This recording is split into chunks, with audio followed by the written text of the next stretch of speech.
من الشيطان الرجيم بسم الله الرحمن الرحيم ومن أحسن قولا ممن دعا إلى الله وعمل صالحا وقال إنني من المسلمين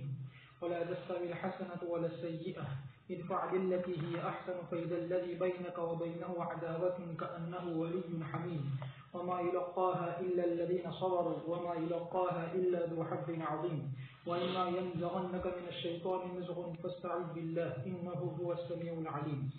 اور اس سے زیادہ اچھی بات والا کون ہو سکتا ہے جس نے بلایا اللہ کی طرف اور نیک اعمال کی اور کہا کہ بلا شبہ میں تابعداروں میں سے ہوں اور اچھائی اور برائی برابر نہیں ہو سکتی اور آپ دفع کیجیے اس طریقے پر جو اس سے بہتر ہو. بس اچانک وہ آدمی کہ آپ کے درمیان اور اس کے درمیان عداوت کی ایسا ہو جائے گا گویا کہ پکا دوست ہے. اور یہ مقام حاصل نہیں ہوتا ہے مگر ان لوگوں کو جو صبر کرے اور یہ مقام حاصل نہیں ہوتا ہے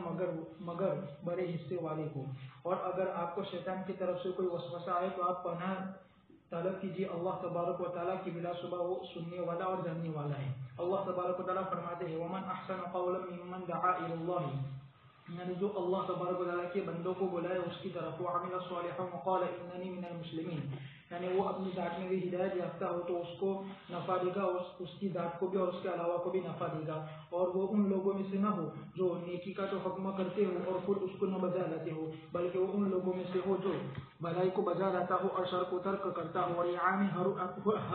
ہر اس آدمی کے بارے میں جو دعوت دیتا ہو بھلائی کی طرف اور وہ اپنی ذات میں ہدایت یافتہ ہو. اور ایک کو یہ ہے کہ اس سے مراد نیک مؤذن ہے جیسا کہ صحیح مسلم میں ثابت ہے کہ مؤذن لوگوں میں سب سے زیادہ لمبی گردن والے ہوں گے قیامت کے دن. حضرت عمر رضی اللہ تعالیٰ عنہ نے فرمایا کہ اگر میں مؤذن ہوتا تو میری آرزو پوری ہو جاتی اور مجھے کوئی پرواہ نہیں کہ میں تیار رہوں رات کی عبادت کے لیے اور دین میں روزہ رکھنے کے لیے. میں نے رسول اللہ صلی اللہ علیہ وسلم نہ قیام کرو اور نہ دین کا روزہ رکھو میں نے رسول اللہ صلی اللہ علیہ وسلم کو فرماتے ہوئے سنا ہے کہ اے اللہ تم مؤذن کی مغفرت فرما 3 مرتبہ. فرمایا میں نے عرض کیا کہ اللہ کے رسول صلی اللہ علیہ وسلم کیا آپ نے ہم کو چھوڑ دیا حالانکہ ہم تان لیتے ہیں ایک آواز پر تلواروں کو. تو رسول اللہ صلی اللہ علیہ وسلم نے فرمایا ہرگز نہیں عمر بلا شبہ عن قریب لوگوں پر ایک ایسا زمانہ آئے گا کہ وہ اذان کو سپرد کر دیں گے ان کے کمزوروں پر اور وہ گوشت جس کو اللہ تبارک و تعالیٰ نے حرام کر رکھا ہے جہنم پر وہ مؤذنوں کے گوشت ہے. حضرت عائشہ رضی اللہ تعالیٰ عنہ فرماتی ہے باری تعالیٰ کے فرمان میں ومن احسن قولا ممن دعا الی اللہ وعمل صالحا وقال اننی من المسلمین فرماتی ہے کہ وہ مؤذن ہے جب وہ کہتا ہے حی علی الصلاۃ تحقیق میں اس نے بلایا اللہ کی طرف. اور اسی طرح ابن عمر رضی اللہ تعالیٰ عنہ نے اور یہ حضرت اکرمہ نے فرمایا کہ بلا شبہ یہ آیت کریمہ نازل ہوئی مؤذنوں کے بارے میں اور صحیح بات یہ ہے کہ یہ آیت عام ہے مؤذن کے بارے میں اور اس کے علاوہ کے بارے میں. جہاں تک اس آیت کے نزول کا وقت ہے تو اس لیے کہ اذان مشروع نہیں ہوئی تھی بالکل لیا اس لیے کہ یہ آیت کریمہ مکی ہے اور اذان بلا شبہ مشروع ہوئی مدینہ میں ہجرت کے بعد. باری تبارک و تعالیٰ کا فرمان ولا تستوی الحسنۃ ولا السیئۃ یعنی اس کے درمیان اور اس کے درمیان بڑا فرق ہے. ادفع بالتی ہی احسن یعنی جو آپ کے ساتھ برا سلوک کرے تو آپ اس کو دفع کیجیے اپنی طرف سے اس کی طرف احسان کرنے کے ذریعے سے. جیسا کہ حضرت عمر رضی اللہ تعالیٰ عنہ نے فرمایا کہ میں سزا نہیں دیتا ہوں اس شخص کو جو اللہ کی نافرمانی کرے آپ کے بارے میں اس کے معنی جو اطاعت کرے اللہ کے اس کے بارے میں. باری تبارک و تعالیٰ کا فرمان فَإِذَا الَّذِي بَيْنَكَ وَبَيْنَهُ عَدَاوَةٌ كَأَنَّهُ وَلِيٌّ حَمِيمٌ یعنی وہ دوست ہو جائے گا. یعنی جب آپ احسان کا معاملہ کریں گے اس کے ساتھ جو آپ کے ساتھ برا سلوک کرے تو بھلائی اس کو کھینچ رہے گی اس کی طرف یعنی آپ کی بھائی چارگی کی طرف آپ کی محبت کی طرف اور آپ پر شفقت کی طرف یہاں تک کہ وہ ہو جائے گا كَأَنَّهُ وَلِيٌّ حَمِيمٌ یعنی پکا دوست ہو جائے گا آپ کا شفیق ہوگا اور آپ کی طرف احسان کرے گا. پھر اللہ تبارک و تعالیٰ نے فرمایا وَمَا يُلَقَّاهَا إِلَّا الَّذِينَ صَبَرُوا یعنی اس وصیت کو قبول نہیں کرتا ہے اور اس پر عمل نہیں کرتا ہے مگر وہی سب جو صبر کرے اس پر اس لیے کہ یہ شاک ہے دلوں پر. وما يلقاها الا ذو حظ عظیم یعنی جو بڑے حصے والا ہو سعادت میں سے دنیا میں اور آخرت میں. ابن عباس رضی اللہ تعالیٰ عنہ نے فرمایا اس آیت کی تفسیر میں کہ اللہ تبارک و تعالیٰ نے حکم دیا ہے مومنوں کو صبر کرنے کا غصے کے وقت اور بردباری کرنے کا جہالت کے وقت اور معاف کرنے کا برائی کے وقت. بس انہوں نے یہ کیا تو اللہ تبارک و تعالیٰ ان کی حفاظت فرمائیں گے شیطان سے اور ان کے سامنے ان کے دشمن جھک جائیں گے گویا کہ وہ پکی دوست ہے. باری تبارک و تعالیٰ کا فرمان وَإِمَّا يَنزَغَنَّكَ مِنَ الشَّيْطَانِ نَزْغٌ فَاسْتَعِذْ بِاللَّهِ یعنی انسانی شیطان بسا اوقات دھوکے میں آ جاتا ہے اس کی طرف احسان کرنے کے ذریعے سے. جہاں تک جناتی شیطان کا تعلق ہے تو اس میں کوئی حیلہ نہیں ہوتا ہے جب وہ وسوسہ ڈالتا ہے مگر اس ذات کی پناہ لینے کے ذریعے سے جس نے اس کو اس خالق کی پناہ